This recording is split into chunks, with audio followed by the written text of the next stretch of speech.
Welcome to Lifetime Talks, the healthy living podcast that's aimed at helping you achieve your health, fitness, and life goals. I'm David Freeman. And I'm Jamie Martin, and in this mini episode, we're talking with Paul Kriegler about hydration. Paul is a registered dietitian and certified personal trainer from Lifetime, who is also the director of product development for Lifetime's nutritional products. Paul, welcome. Thanks for having me again. All right, so we're talking about hydration and why it matters for health. So let's just dive in. Tell us a little bit about it to kick off. Sure. The easiest thing to start with is our bodies are at least 70% water. So maintaining a healthy body starts with maintaining healthy hydration habits. All right, so how do we do it? How do we hydrate and how do we do it well so that we're actually absorbing that, whatever we're taking in? Yeah, how much does it take? In amounts, we should aim for at least a half an ounce per pound of body weight. So I'm about 175 pounds.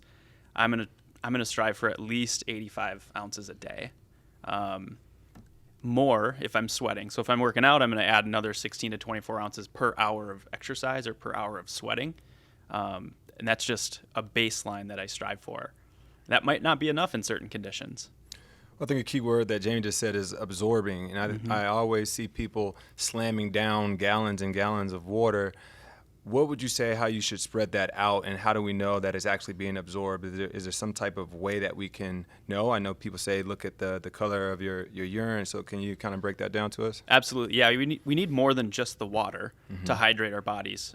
We need electrolytes to drive certain gradients of hydration from intracellular, or inside the cell, or outside the cell. So to balance out where the water is in our body, we do need a healthy level of electrolytes in our fluids, bloodstream, cellular matrix, all those areas of our body. So we need to consume other things along with the water. Right. Usually we get enough of those electrolytes to avoid disaster, along with the foods we're eating throughout the day. So, foods, of course, have some of those electrolyte components: calcium, magnesium, chloride, sodium, that end up carrying that charge and helping our body manage fluid balance inside and outside of our cells, and help us, perform metabolic functions, if you will, with the help of hydration. When we look at water, though, is water? Because you see alkaline water here, pH 7, this, that, and the third. So can you define a little bit about like quality water versus this water? Yeah, quality water really should be, ideally it comes from a natural source. Okay. So natural mineral water, spring water are better than purified water. You see a lot of brands of purified water, which is nothing more than tap water with a label on it in many instances. So if possible, people should strive for drinking spring water or mineral water that comes from a natural source. So, Paul, I want to go back to the biological functions that you mentioned. So what happens when we're not properly hydrated in our bodies? The short answer is everything slows down or gets worse. Water is responsible for helping carry nutrients to our cells, so as a transport medium. It's also responsible for carrying waste products, diluting waste products, and carrying them away from cells so that our body can get rid of them. So if we don't have a sufficient level of hydration, then all of those processes slow down. We can feel those effects oftentimes: sluggishness, brain fog, general malaise. We can get weaker. It might show up as like you can only do fewer reps than you previously could in a certain exercise. Your physical performance isn't as good. Your recovery is hindered. All those things can start to slip if you're not well hydrated. So those are some signs of dehydration. Are there certain signs of like overhydration? Sure, yeah, you can drink too much water. Okay. In effect, if you're drinking too much water without adequate electrolytes, then you can have similar symptoms. Your body will try to get rid of that excess water. You'll probably sweat a little bit easier. Hopefully you're peeing more of it out.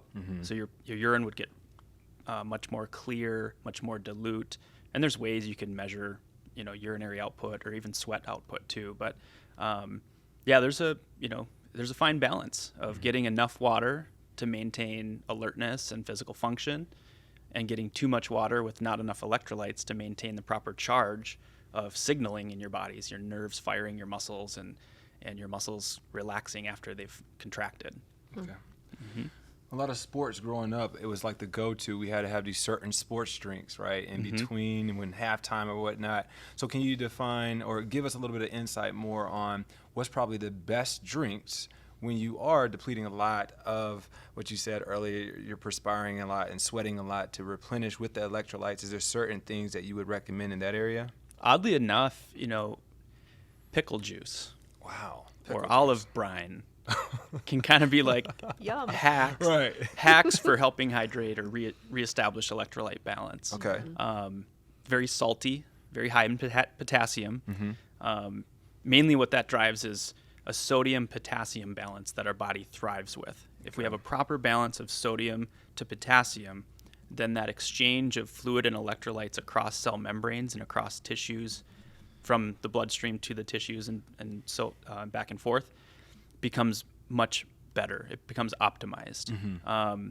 In today's society, the patterns we tend to see are people are drinking not enough water, typically, and they're also consuming way more sodium compared to the amount of potassium, and that throws us into this kind of disarray where not only are we not well hydrated, we're not properly charged to maintain proper muscle tone or blood vessel tone or even just systemic balance. So that's some of the major issues that face our healthcare industry today too. Is people have way too much sugar and salt and not enough fluid and potassium, among other minor electrolytes as well. So growing up as kids, if you're an active kid and your hormones are just telling you to grow up taller and stronger, then sugar isn't really that bad in the context of sports beverages. Like you just played a game or whatever, maybe it's not the worst. But if you can avoid it and just get the electrolytes in with the fluid and hydration, you're probably better off.